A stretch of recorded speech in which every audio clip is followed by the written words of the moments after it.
혹시 오늘 제 자세가 로봇캅처럼 보이더라도 웃지는 마시고요. 또 이제 제가 웃으면서 이렇게 하려고 하지만은 갑자기 막 뜨끔하게 되면 막 얼굴이 저도 모르게 찡그려지거든요. 아파서 그런 거니까 좀 양해를 해주시고요. 또 가다 정초부터 허리를 삐끗 해가지고 지금 몸이 살짝 안 좋긴 하지만은요. 저는 이것도 즐거워요. 왜냐하면 이쯤 다친 것도 액땜이다. 정초부터요. 사실 그 주역을 보게 되면 이 액땜이란 말이 있잖아요. 조금 몸이 조금 다치는 것은 참 저는 아주 기분 좋게 받아들이거든요. 왜? 큰 불운을 작은 불운을 대체했으니까요.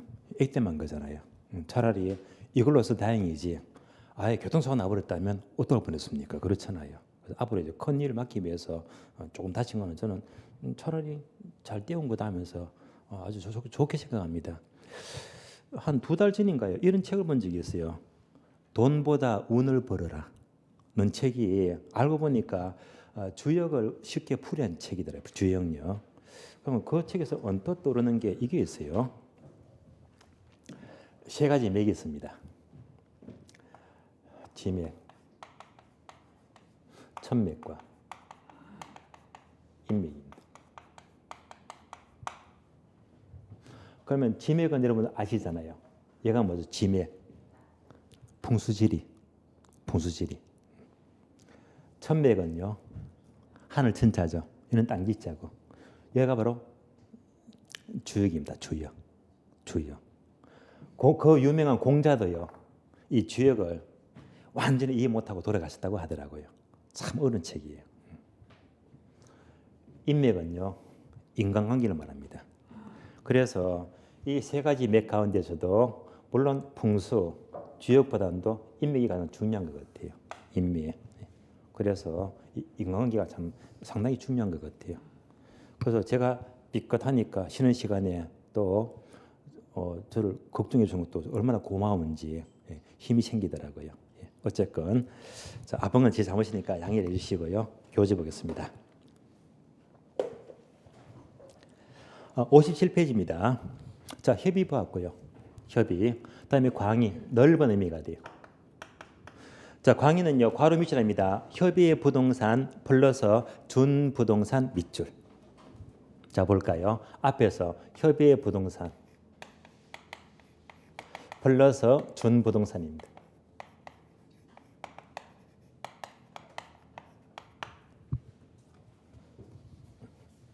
자, 준부동산 똑같은 말로 의제부동산입니다.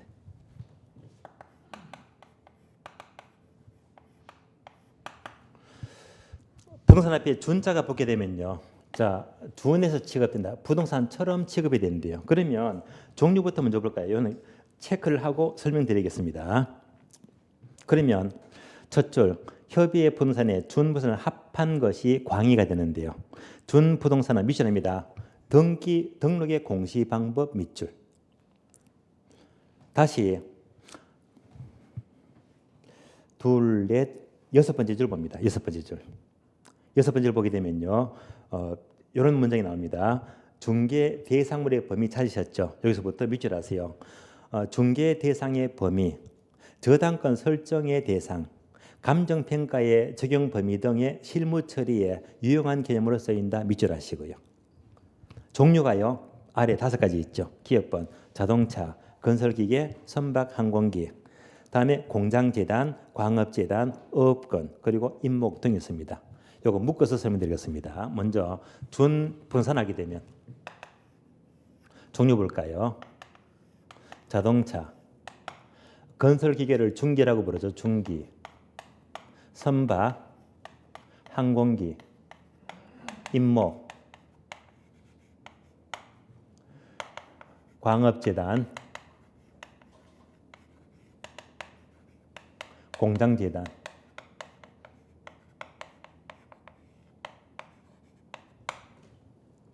또는 어권 등등 있습니다. 자, 이런 것들이 모두가 부동산처럼 주로 등기나 등록이 있죠. 등기나 등록의 공시 방법을 취하기 때문에 부동산처럼 취급하는 거예요.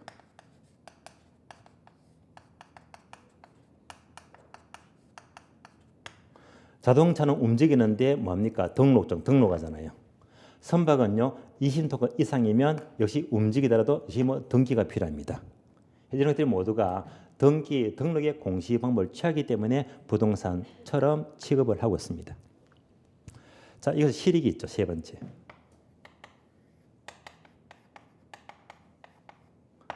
부동산처럼 보기 때문에 먼저 저당권 설정이 가능합니다. 부동산처럼 저당권 설정이 가능하고요. 이런 것들은 모두가 감정평가를 할 수가 있잖아요. 감정평가의 대상이 됩니다.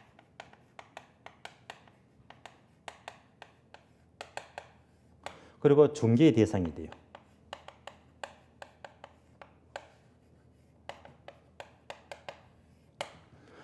여러분들이 중개법 공부하시면요, 첫 시간에 아마 이거 공부할 거예요.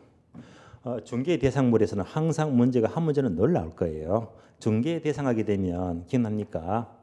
자, 이렇게 암기하죠. 토, 건, 입, 광, 공입니다.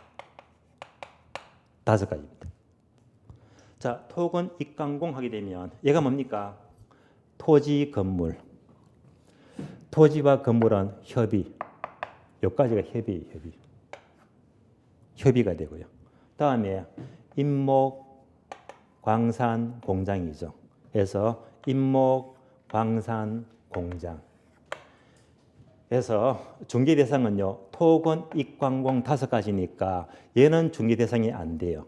중개할 수가 없어요. 그러나 임목, 광산, 공장 어디까지 준부동산 이것도 모두가 중개할 수가 있다는 말입니다. 따라서 토건, 입광공 5가지는 여러분들이 별도로 중개법에서 따로 공부를 하시면 되겠습니다. 자, 해서 여기까지 포함된 것이 바로 넓은 의미의 광의 부동산 개념입니다. 협의, 광의 여기까지 보시고요. 자, 이어서 다음 페이지 봅니다. 고려 2번요. 경제적 개념은요. 먼저 1번. 부동산의 경제적 개념은 항목 5개를 묶어줍니다. 자산, 니은번, 자본, 디귿번, 생산요소, 리을번, 소비재, 그리고 상품 5가지요.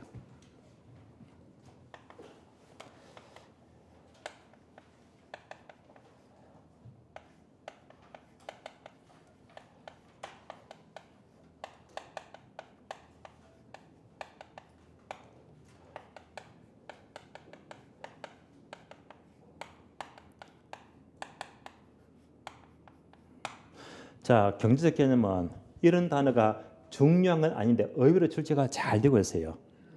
그러면 얘는요, 공통점을 따져보자. 자, 먼저 자산, 생산요소, 소비재, 상품 어떤 단어가 들어가요? 시어자가 들어가더라. 이렇게 빠르게 확인하시면 돼요. 그래서 주로 시어자가 들어가면 경제적 개념입니다. 그래서 출제가 많이 되었습니다. 다음 중에서 부동산에 경제적 개념에 속하지 않는 것은 1번, 2번, 3번, 4번. 틀린 답 공장재단, 시어자가 없잖아요. 이렇게도 출제되었고요. 또 이렇게 출제됐습니다. 경제적 개념에 속하지 않는 것 1번, 2번, 3번, 4번. 틀린 답 환경, 시어자가 없잖아요. 이렇게도 출제가 되었습니다. 그래서 종류는 꼭 빨리 판단하셔야 됩니다. 바로 문제 볼까요? 61페이지 봅니다.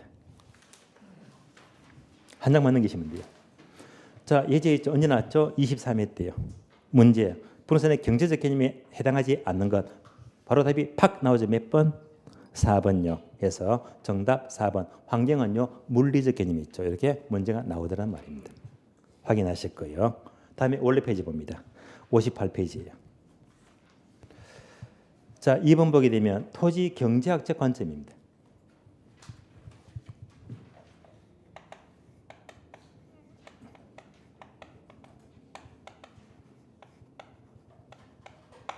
첫 줄 볼까요? 토지 경제학적 관점에서의 부동산, 토지는 밑줄 하세요. 단어 2개. 자연적 자원 및 인위적 자원, 계량물까지 밑줄. 이 2가지가 합친 것이 바로 부동산 자원입니다. 자연적 자원.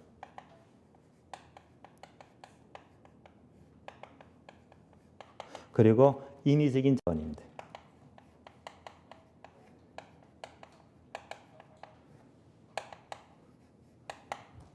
자, 토지 경제학은요, 이 두 가지를 합한 것이 바로 부동산 자원입니다. 하나씩 볼게요. 먼저 자연적 자원 하게 되면 예를 들면 땅이 있죠. 강이 있어요. 바다가 있어요. 심지어 북극의 빙산도 있죠. 이런 것들이 모두가 자연적 자원입니다. 그림으로 확인합니다.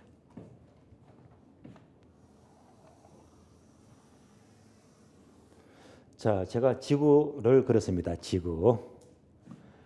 땅이 있잖아요. 산이 있어요. 강이 있어요. 큰 바다가 있어요.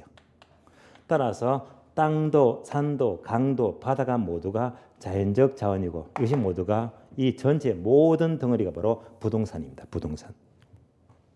그럼 잘 보세요. 민법은 협의로서는요. 오로지 땅만 토지만 토지 경작은요. 땅뿐만 아니고 강도 바다도 그래서 이 전체 모두가 부동산입니다. 범위가 달라요. 결론.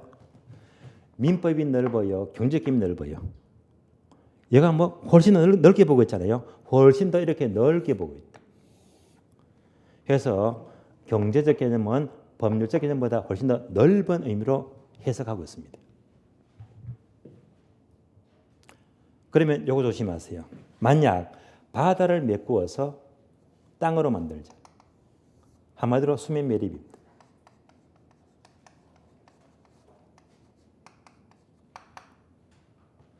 자, 상식적으로 얘가 지구잖아요. 지구 전체는 이 양을 증가시킬 수가 있어요, 없어요? 절대 증가할 수가 없잖아요. 그래서 절대 증가할 수가 없다는 특징이 바로 부정성입니다.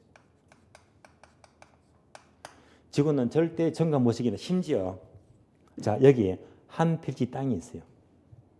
이 땅도 절대로 증가시킬 수가 없잖아요. 땅은 만들 수가 없어요. 얘도 증가 못 시킨다. 땅은 절대로 증가시킬 수가 없습니다. 그러면 심지어 바다를 이만큼 메꾸어서 땅으로 만들 때요. 수면 매립입니다. 이것은 분산이 늘어난 것이다 아니다. 아니다 말입니다. 이런 수면 매립은요. 절대 부동산이 증가한 것이 아니다. 즉 물리적 공급이 증가한 것이 아닙니다. 물리적 공급이 증가한 것은 결코 아니다 말입니다.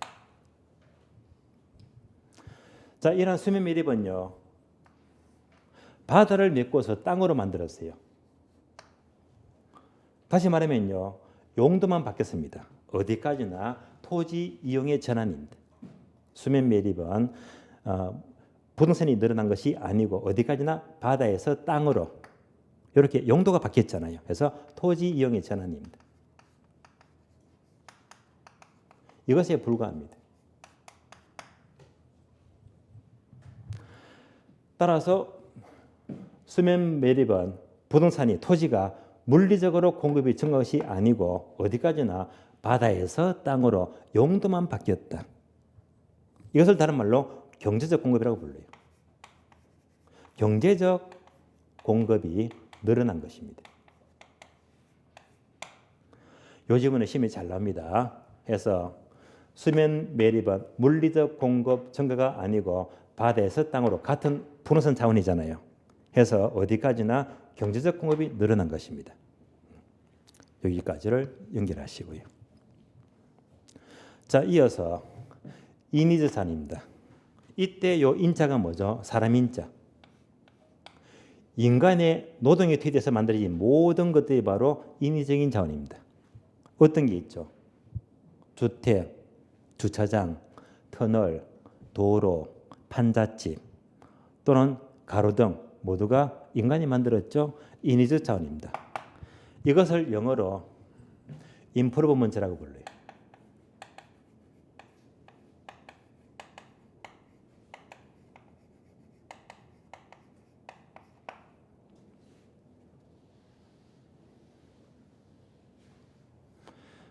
이를 해석하면 다른 말로 계량물입니다.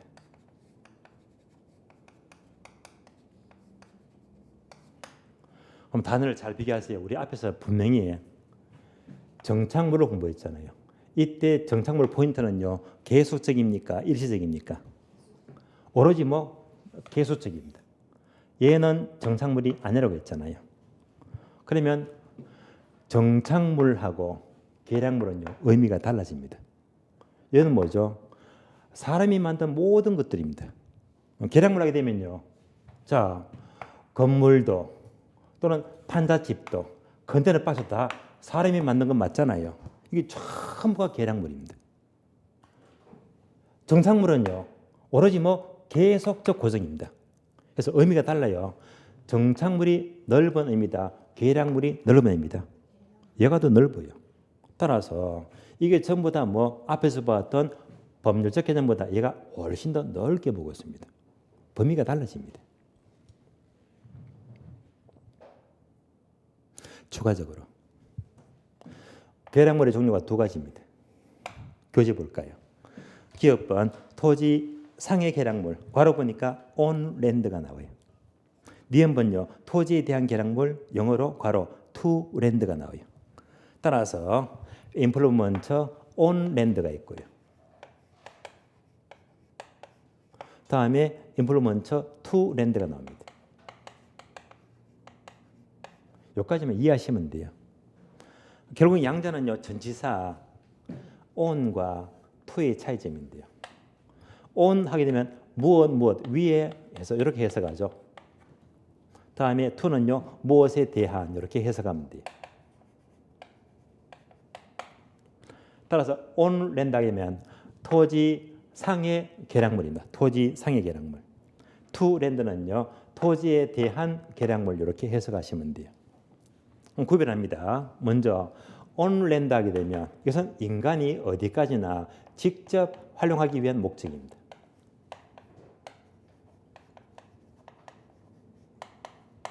예를 들면요, 건물이 있죠. 또는 구축물이다. 또는 주차장이다. 이런 것들이 대표적인 on land, 직접 활용하기 위한 목적입니다. 반면에 to land는요, 한마디로 직접 활용보다는 연결된 연결고리다. 연결된 것.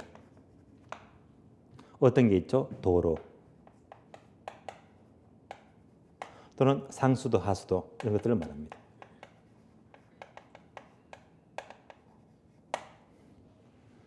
on land와 to land의 차이점입니다. 그림으로 확인합니다. 토지 위에 건물을 지었습니다. 이 건물은요, on land입니까? to land입니까? on land죠. 자, 이렇게 건물만 딸랑 지어놓고 건물은 완전히 제기능을 발휘할 수가 없습니다.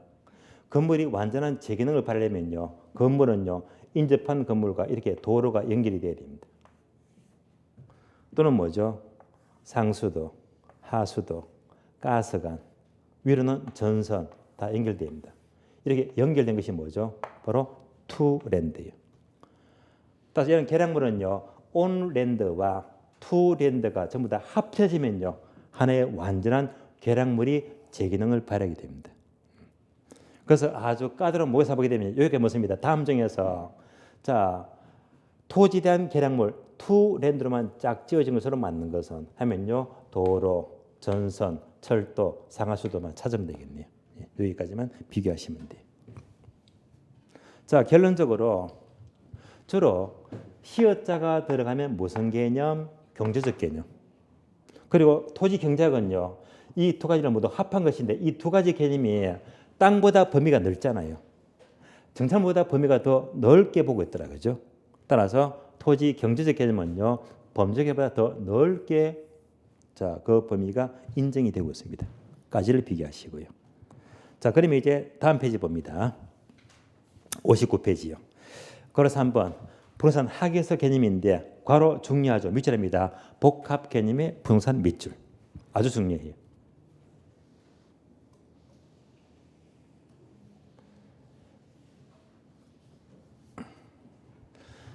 자, 부동산 학에서는 바로 복합 개념의 부동산입니다.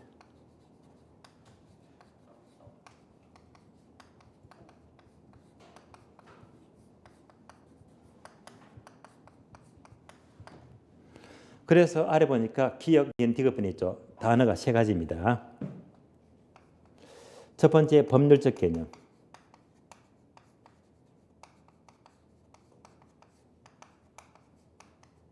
두 번째가 경제적 개념. 세 번째가 기술적 개념입니다.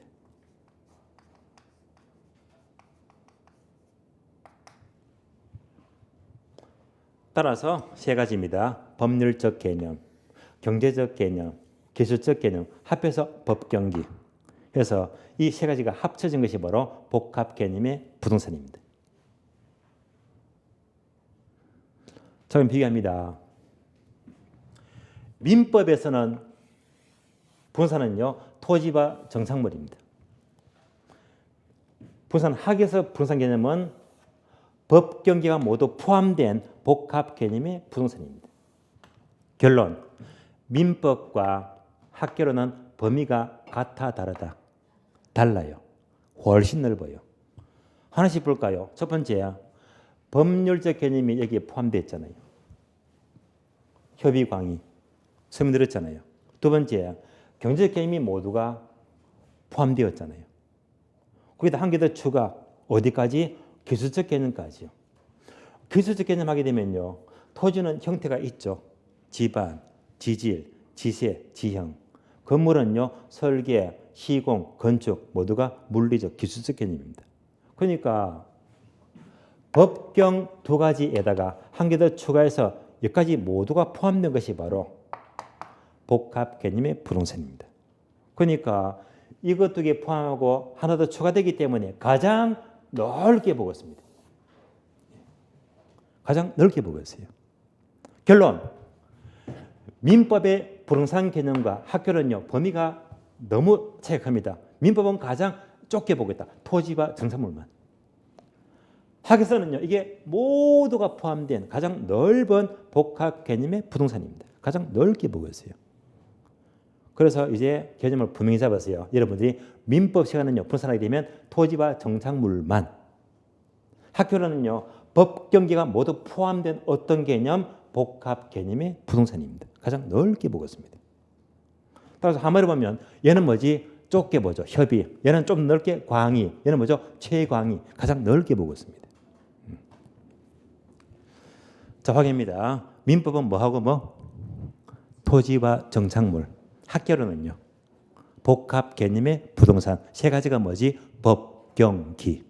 요거 분명히 하셔야 됩니다. 개념이 달라집니다. 그러면 여기서요, 법률적 개념, 경제적 개념 이런 것들은요, 형태가 없어요. 없기 때문에 무형적 측면입니다. 형태가 없다. 반면에 기술적 측면은요, 눈에 보이는 거잖아요. 형태가 있다. 유형적 측면입니다.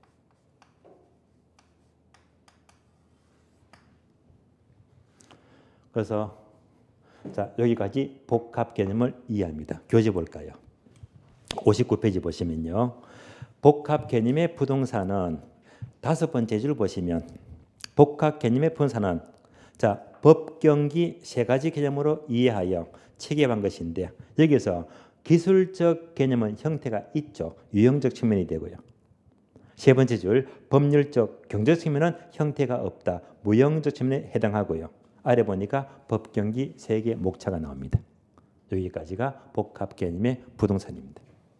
다음 페이지 넘어가요. 다음 페이지. 다음에 2번 보게 되면요, 복합 개념의 부동산과 복합 부동산 차이점이 나옵니다. 그러면 교재부터 먼저 보고 설명드리겠습니다. 기업번 복합 개념의 부동산은요, 첫 줄 끝에 보시면 기술적, 경제적, 법률적 밑줄 하시고요, 법경기 세 가지를 말해요. 니은번 보게 되면 복합 부동산은요, 자, 첫 줄 끝에 보시면 토지와 건물이 결합 밑줄 하시고요, 토지와 건물이 결합된 것이 복합 부동산입니다. 여기까지를 지금부터 설명을 드리겠습니다.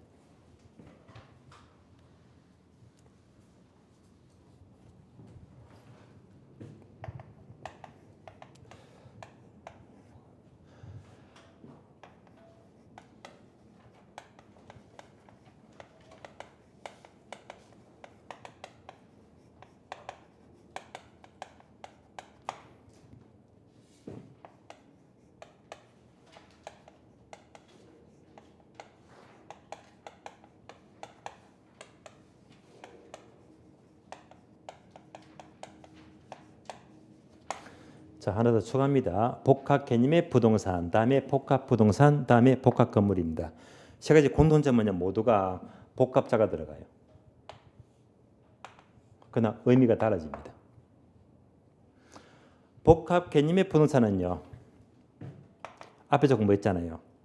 학에서의 부동산 개념을 가장 넓게 보니까 법, 경기 세 가지가 포함된 겁니다. 법률적, 경제적, 기술적 개념입니다.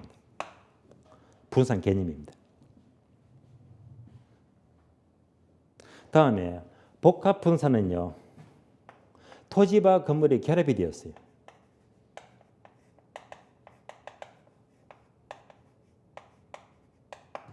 그림이 쉬워요. 토지와 건물이 결합이 되었다. 얘가 무슨 부동산? 복합 부동산입니다. 합쳐진 거예요. 그러면 다시, 자, 토지와 건물이 결합되었다. 복합 부동산입니다.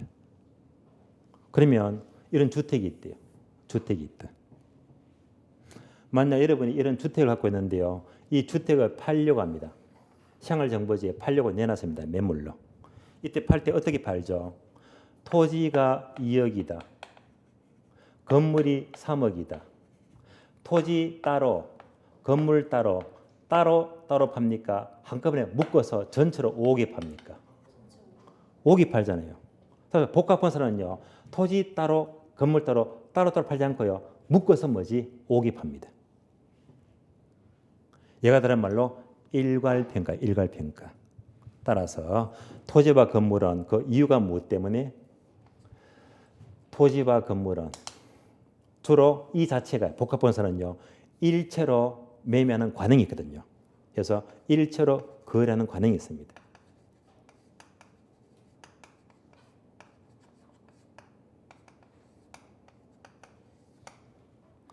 두 번째는요, 토지와 건물은 떼려야 떼릴 수가 없잖아요. 뭐죠? 용도상 불가분의 관계를 말해요.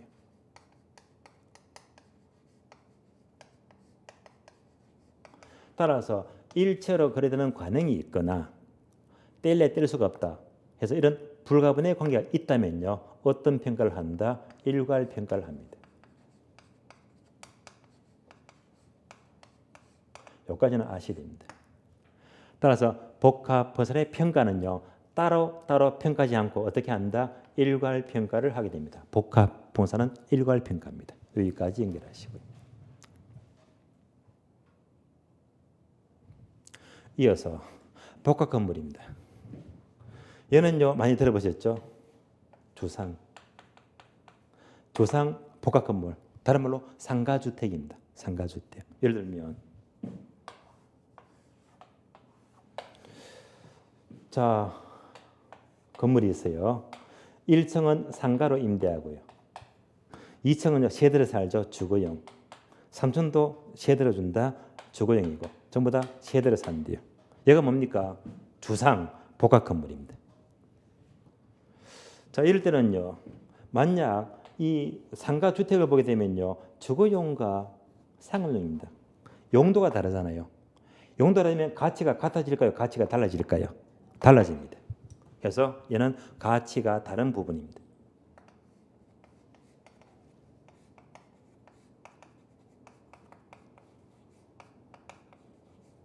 즉 주거용, 상업용 용도가 다르다.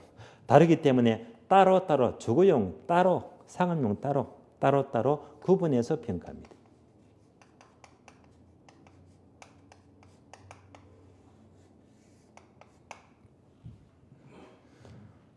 비교되시겠죠? 복합부동산은 자, 합쳐진 거기 때문에 어떤 평가? 일괄평가를 하게 되고, 주상 복합건물은 용도가 다르기 때문에 가치가 달라지는 만큼 따로 구분해서 평가한다 해서 이 세 가지 용어를 한꺼번에 같이 비교를 했습니다. 여기까지 비교하시고요. 자, 복합 개념의 부동산 또는 복합부동산, 복합건물 모두가 의미가 달라집니다. 우리 시험은요, 이렇게 잘 물어요. 뻑하면 바꿔서 물어요. 이거 조심하시고요.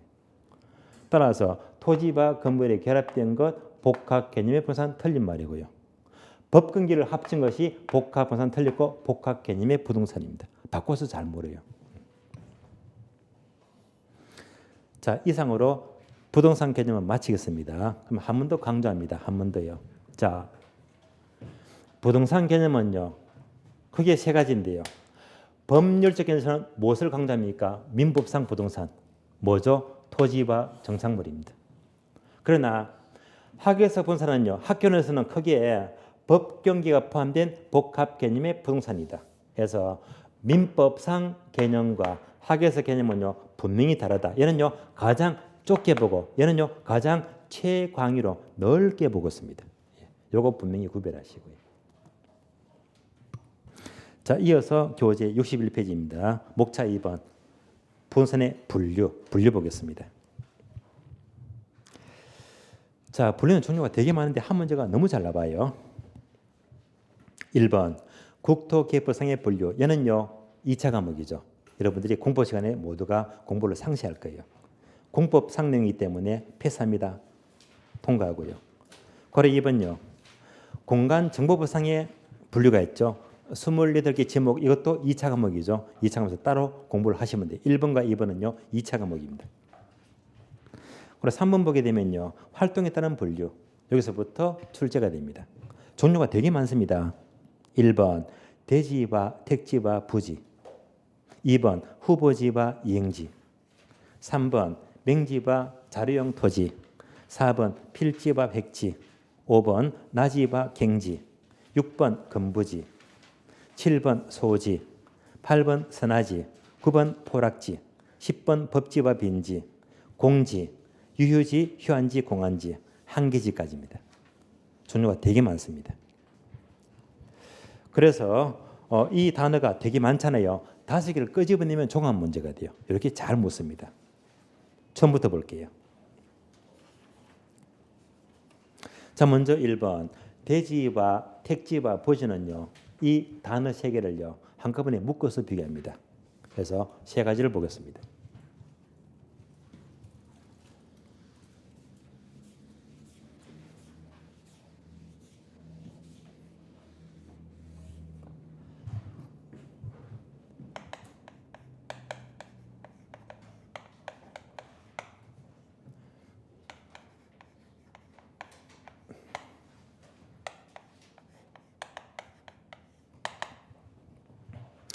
자, 그러면 먼저 대지는요.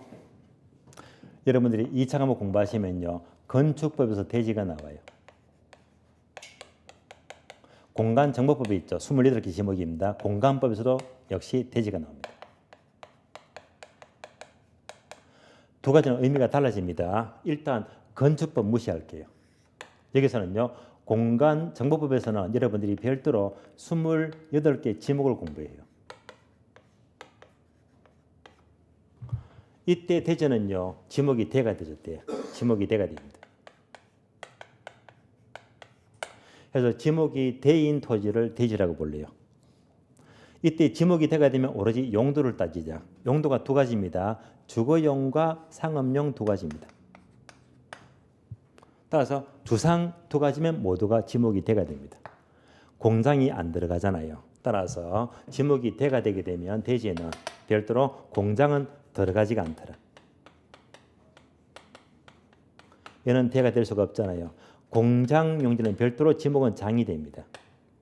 그래서 주상 2가지가 바로 공화법상 대지를 가리킨다. 이렇게만 보시면 돼요. 주상 2가지.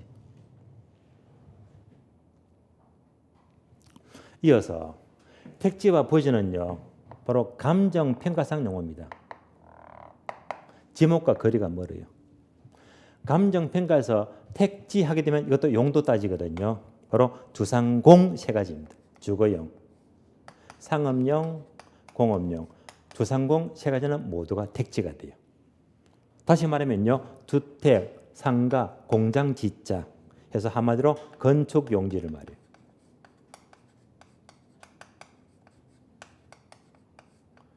주택, 상가, 공장과 관계된 모든 건축 용지가 택지가 됩니다. 택지는 무조건 용도입니다. 주상공 3가지입니다. 자, 비교되죠. 대지가 넓어요. 택지가 넓어요. 당연히 택지가 넓다. 넓은 개념입니다. 다시.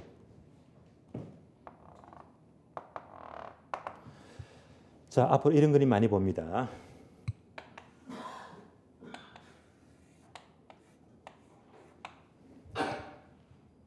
얘는요, 토지 위에 건물이 없잖아요. 맨 땅이죠. 낮이가 돼요. 이런 뭡니까? 토지와 건물에 결합된 복합 부동산. 건물이 있잖아요. 건물이 있는 땅을 얘를 건부지라고 불러요. 건물이 없다, 낮이. 건물이 있다, 건부지입니다. 자, 다시. 택지는요, 주상공 세 가지인데, 그러면 이 그림 보시면서 택지는요, 낮이를 가리킵니까? 아니면 건부지를 가리킵니까? 낮이를 말한다 하시면 안 돼요. 결론. 택지는요, 얘도 택지, 얘도 택지, 둘 다 택지입니다. 둘 다. 왜? 용도가 중요하니까요. 볼까요? 맨 땅이 있죠. 앞으로 1년 뒤에 여기다가 주택을 지을 거래요. 주택. 상가를 지을 거래요. 공장 지을 거래요. 용도가 주상공 맞잖아요. 그러니까 이런 맨 땅도 뭐지? 주상공이면 무조건 택지가 되고요. 1년 후에 주택을 지었잖아요. 상가를 지었잖아요. 공장을 지었다. 용도가 주상공 맞잖아요. 이것도 택지가 된다. 그래서 택지는 무조건 건물이 있고 없고를 떠나서 주상공이면 무조건 낮이건 건부지건 무조건 택지가 되어버립니다. 그래서 무조건 택지는 용도를 따지지 용도. 그래서 낮이와 건부지를 모두 포함합니다. 여기까지 개념을 이해하시고요. 자, 따라서 한번 택지 보시면서 체크합니다. 택지는요, 밑줄입니다. 건축물을 건축할 수 있는 토지 밑줄. 이때 건축 용도가 계속해서 주거용, 상업용, 공업용 밑줄, 주상공 용도를 따지기 때문에 낮이고 건부지고 가리지 않고 용도가 주상공이면 무조건 택지가 돼요. 이어서 디귿번 부지입니다. 부지는요, 두 번째 줄 보시면 하천부지, 도로부지, 철도부지 등 밑줄입니다. 바닥 토지 밑줄. 모든 바닥 토지가 부지가 돼요. 모든 바닥 토지.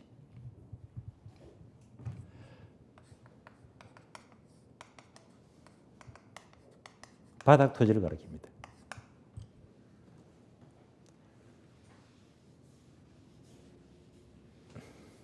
예를 들어 볼게요. 도로가 지나갑니다. 철도가 지나가요.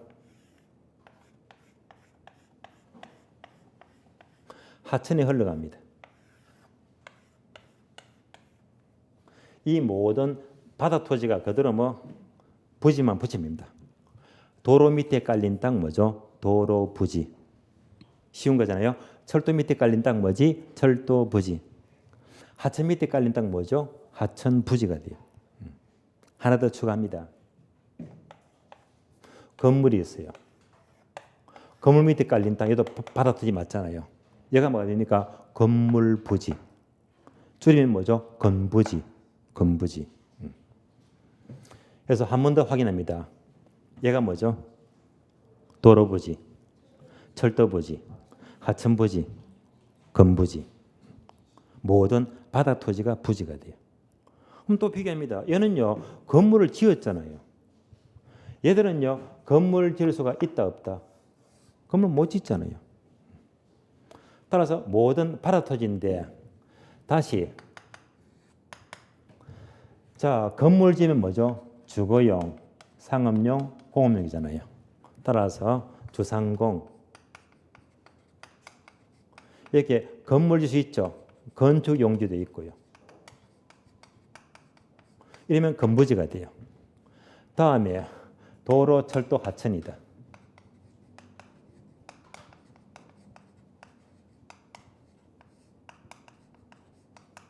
건물 질 수가 없잖아요. 비건축 용지가 돼요.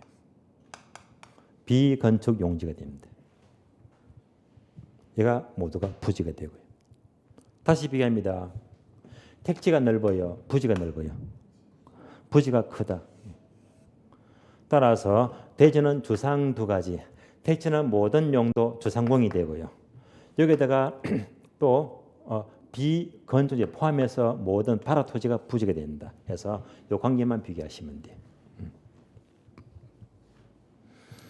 자, 이어서 두 번째 후보지와 이행지를 봅니다. 자, 후보지와 이행지는요, 시간이 꽤 많이 걸릴 거니까요, 10분 쉬었다가 다음 시간 이어서 계속 설명드리겠습니다. 쉬겠습니다.